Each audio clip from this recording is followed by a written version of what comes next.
మీరు వీళ్ళకి గోదావరి నీళ్ళు ఇవ్వలేదని నేను అడుగుతున్నా. ఆనాడు కేసీఆర్ ఇంట్లోనే ఉండేది, కేసీఆర్ చుట్టే తిరుగుతూ ఉండేది ఆ పెద్ద మనిషి. మరి ఎందుకు ఆ రోజు ఆ పనులు చేయించలేకపోయారు? గండి రామారం ఎత్తిపోతల పథకాన్ని ఎందుకు పూర్తి చేయలేదు? వేలేరు మండలంలో మండల కాంప్లెక్స్ ఎందుకు నిర్మాణం చేయలేదు? సమాధానం చెప్పవలసిన అవసరం ఉన్నది. మొన్న కేసీఆర్ గారి బిడ్డ ఒక మాట అన్నది, కేసీఆర్ చుట్టూ కొరివి దయ్యాలున్నాయి,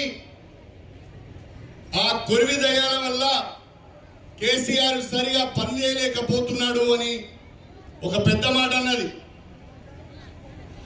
ఆ కొరివి దయ్యాలలో పెద్ద కొరివి దయ్యం ఎవడంటే పల్లరాజేశ్వర రెడ్డి అని చెప్పి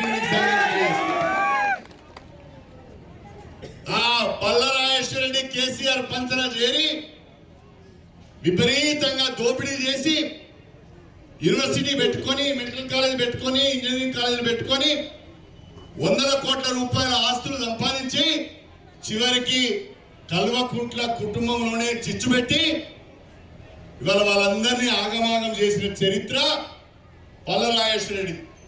దయచేసి ఆలోచించాలని చెప్పి కోరుతున్నా. 30 ఏళ్లుగా మీ ఆశీర్వాదంతో నేను రాజకీయాల్లో ఉన్నాను.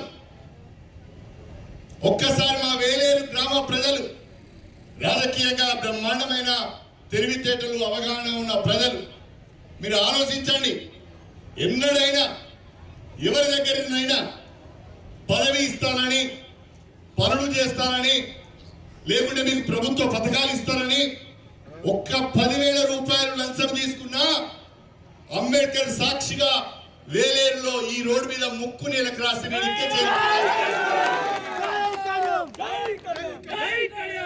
మీరిచ్చే అవకాశాన్ని నేను సద్వినియోగం చేసుకొని ఈ నియోజకవర్గాన్ని అభివృద్ధి చేశాను.